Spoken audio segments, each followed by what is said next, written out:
the National Working Committee set up a caretaker committee headed by Senator Ose Agbola from Oyo State. They said we should nominate members and that Fayose should nominate members. But of course, they gave Fayose 3 members. They gave us 2 members.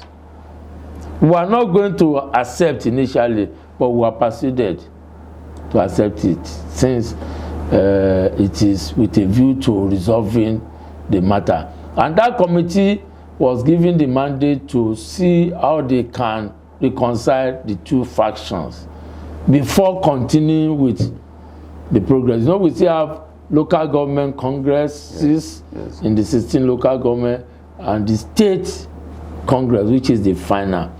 So none has been held up till now. Well, that's where you have the faction now. Each faction held its own congress because the National Working Committee was working towards an answer, which is not acceptable to us. Now, having set up the caretaker committee for Ekiti, in fact, you know, because due to the end of the tenure of the then state working committee, that is Gboyega Oguntoyase led state working committee in Ekiti. In all the other local governments, the executive were asked to continue as caretaker, in caretaker position. But for Ekiti, they did not allow them to continue because Fayose has interest. And because those people who are those he himself put in office, because he could no longer control them, he disagreed, did not allow them to continue in caretaker capacity like the other states in the federation. So they were already going against him. Who? I mean, those. He could not. Yes, that's because he could no longer control them, because they have disagreed with this style of administration, because they were not given free hand. There are a lot of things. So the caretaker committee was dissolved. Because so it's not the caretaker, it's the state working committee. Okay. It wasn't a dissolution. The term lapsed. You know, if they had allowed the Congress to go as per the timetable, it would have been a smooth transition. But because of these problems, they could not finish on time, and their own tenure of office lapsed. It means they could not continue. So a caretaker committee had to be put in place. But in all the other states of the federation where they had this issue, the incumbent or outgoing executive were now converted or committed to caretaker committee. But in the case of Ekiti State, they did not do it because of partiality, but we are not bothered. So they said they want to compose a caretaker committee. They appealed to us. We should nominate 2 people. The Fayose group should nominate 2, but 3, in the sense that they said they gave the national treasurer a slot, who is Fayose's person. So that gave them 3. We had 2, and they put the governor of Oyo State, who is the leader of PDP in Southwest, was asked to nominate a neutral person as chairman, and that's why he nominated Ose Agbola. And Secondus, who is not even impartial, that is the national chairman, now brought his own assistant PRO to be secretary of that committee. So, and he has a mandate which he was trying to pursue, which was for them to go and continue. The mandate given to the chairman was that he should go and settle, reconcile the 2 factions and probably harmonize them so that we can now proceed to the local government congresses and the state congress. But surprisingly, in fact, I'm not sure the committee sat for more than 2 times before the secretary of the caretaker committee said they have asked them to go and conduct the local government congresses.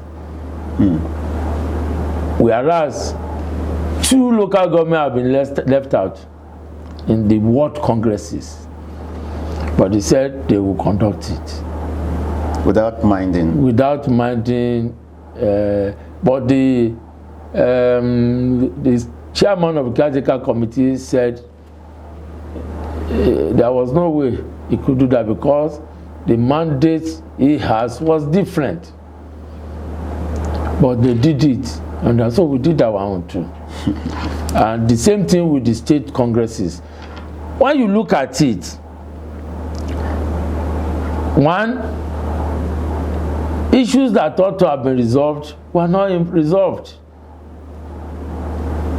Aspirants, including myself, were supposed to be screened by a screening committee who will now clear those who qualified to stand election.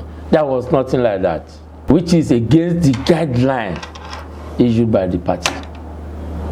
And again, conducting the state congress without 2 of the local government, I don't know how authentic that one is. The report one heard was that those two local governments were ceded to Olujimi's side. How? I mean, those were some of the reports. Is it, I mean, you are talking of congresses. Is it supposed to be ceded to people? Are they not supposed to be contested? Certainly. Interested members who obtain form and contest election be voted for. So if they are saying they consider, so they considered 2 to Olujimi, and we should concede 14 to Fayose.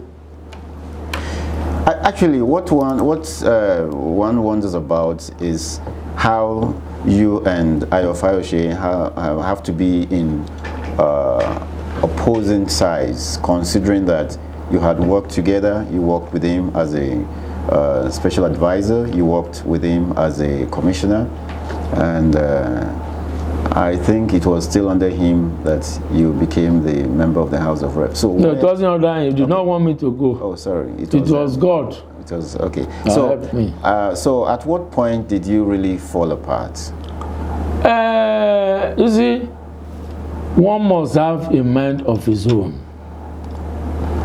And considering my background, considering what God has helped me to achieve, I must not be a yes man at a point.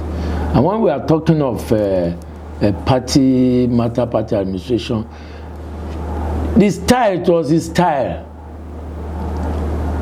His style was that you cannot get anything unless he endorses it, unless he gives it to you. And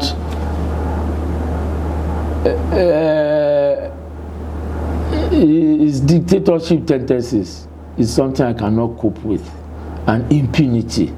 You see, you cannot achieve success, especially in political party where there is impunity. That is how PDP found itself in difficulty. Impunity, not allowing people to choose freely. And at that point, and when I decided I wanted to contest for the chairmanship of the party, don't forget that Fayose had denied me the right to contest House of Reps.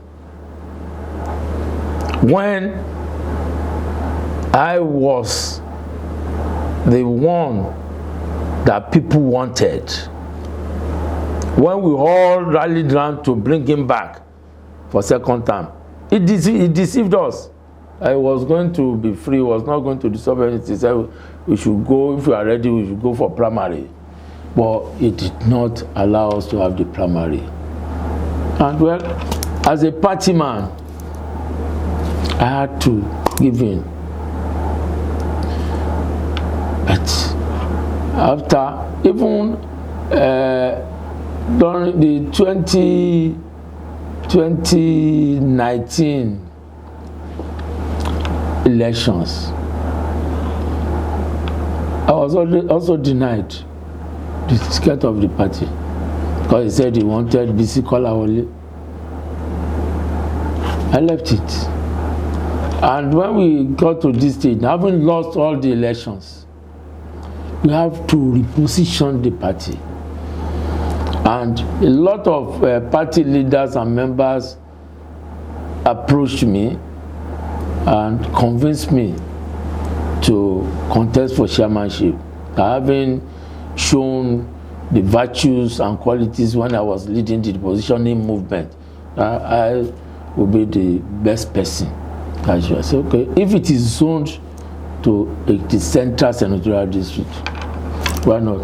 I will take a shot at it. And I decided to go for it. Only for him to say that he's endorsing BC Kolawole. You cannot do that. Okay, if you want to support BC Kolawole, support BC Kolawole. Let him come for a contest. That's where although earlier we had disagreed during the presidential elections.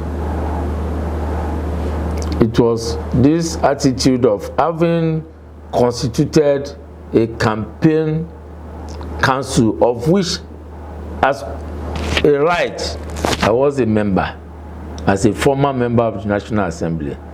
But just one day, just decided to cancel everything and announce his own committee. It was at that point I got annoyed. I was not going to accept this any longer. So that's it.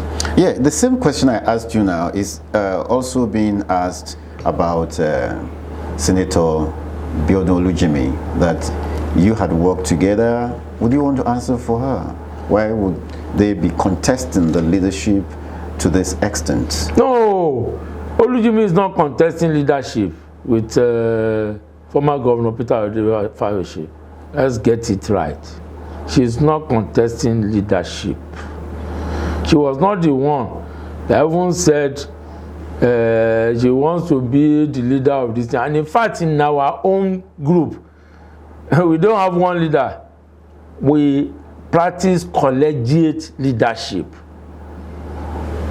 Olujimi is one of the leaders. Senator Joe Fasheyi, one of the leaders. Right Honorable Odeyemi, His Excellency Dr. Sibutai Lawal, and most former members of the National Assembly, because we sit down together and take decisions. That is collegiate leadership. And what we preached was that we should have a collegiate leadership. We don't want a dictator. Because you recollect that immediately Governor Fayose became governor, he said there was no longer party. That is government. So everything about party is done at the government level. So a lot of things had happened. Like, for example, again, which was one of the things we felt was not right. The party's new secretariat, that Governor Fayose convinced us to let us build, that we cannot continue to be using rented accommodation, which we all agreed was okay. And I recollect that it was when Senator Alimadu Sheriff was campaigning to, when he was the caretaker chairman of the party, I was sort of campaigning to retain that seat on a permanent basis. I came to Ekiti. And at the party secretariat at Ajilosun, that was when Governor Fayose mentioned it to him, that he wanted to build our own new secretariat. And the man donated 50 million naira. Alimodu Sharif. Alimodu Sharif donated 50 million naira for that building, and money was raised from others, the senators, the reps, those of us commissioners, and all public officers of PDP. Only for the secretariat to reach finishing stage. You know, it's a three-story or two-story building. But suddenly, we heard that it has been sold. Even before it was completed? Before it was completed, still under construction. And the State Working Committee said they were not aware of any sales of this party secretariat. So, and that issue is still there. We reported to the National Working Committee, nothing was done. Was this donation by Alimodu Sharif of 50 million naira made publicly? He announced it publicly. It wasn't private. How did I know? I was at the meeting there. When the man said for the stars donating 50 million for the secretariat, and other people donated, some governors who came for the foundation laying ceremony donated too, but nobody is giving account. So you don't even know how much was donated? We don't even know. The outgone party executive said they didn't pass anything through them, but the chairman knew, and he was always supervising the project. That's former. That's Barrister Ogunto Ashe, okay. And hoping and praying that he will occupy that office. Where was the so project? When he said, where was the project? Ajilosun, okay. Beside this Catholic church, opposite Chief Abibala's private residence. Okay. That's the building. What about the old office of the party? The old office is personal property of former Governor Peter Odili Fayose. Again? Yes, it's his property. How come? Well, he bought it and rented it to the party. So who is occupying the new party secretariat? Nobody is occupying the place. He has claimed that it has been sold. To who? But when we learned that it was to Honorable Ladi Adebutu Kesintin, because he was challenging Ibadan by our people. The man claimed that Governor Fayose sold it to him. Oh. So it's not in that, but we don't know, because there are processes of disposing association or party assets. No single individual can do that. It must be the state executive committee that will take that decision, and there must be a resolution. So right now, the PDP in Ekiti State has no secretariat. PDP in Ekiti has no secretariat of its own. And the national headquarters of the party has done nothing about your complaint over this. Nothing.